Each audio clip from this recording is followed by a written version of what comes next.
80 years. That's how long the United Nations has existed, striving to keep the world at peace.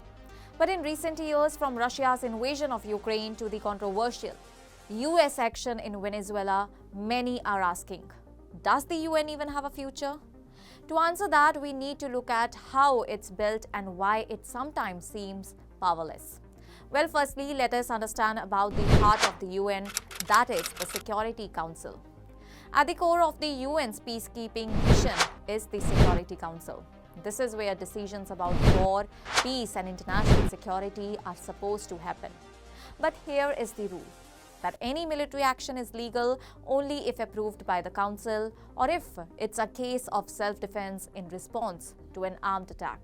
Sounds simple, right? Well, the Council has 15 members. 5 of them are permanent powers, that is the US, UK, Russia, China and France. The other 10 rotate every 2 years. But here is the twist, that the 5 permanent members have something called the veto power, which can block any resolution. Now let us understand the power and problem of the veto.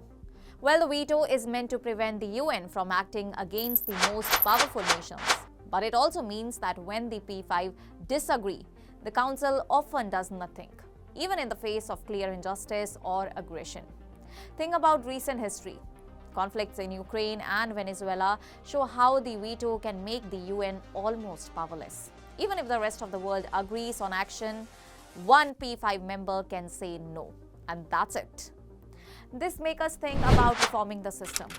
Easier said than done. Could we change the veto system? Well, in theory, yes. The UN Charter allows for reform, but in reality, almost impossible. Any change requires the approval of the P5, exactly the nations that benefit from keeping the veto. This makes meaningful reform extremely unlikely, creating a system where the powerful are essentially above the rules. The UN is definitely more than the Security Council. Here is a fact that often gets overlooked. The UN does a lot of good work beyond the Security Council. It supports peacekeeping operations, mediates political crises, coordinates humanitarian aid, and monitors human rights. It also tackles health crises, climate change, and development challenges that no single nation could handle alone. So while the Security Council may be gridlocked, the UN itself is far from useless. But what's the uncomfortable truth that you don't know? The truth is very harsh. The UN's biggest organ can't act when the most powerful nations are involved.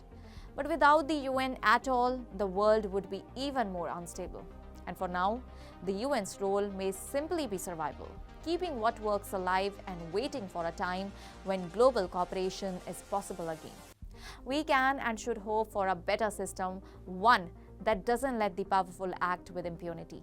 But we can't ignore the significant work the UN already does, quietly making the world more stable every day.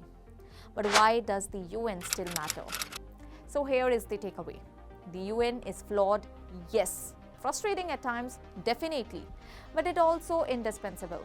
Losing it would be far worse than tolerating its imperfections.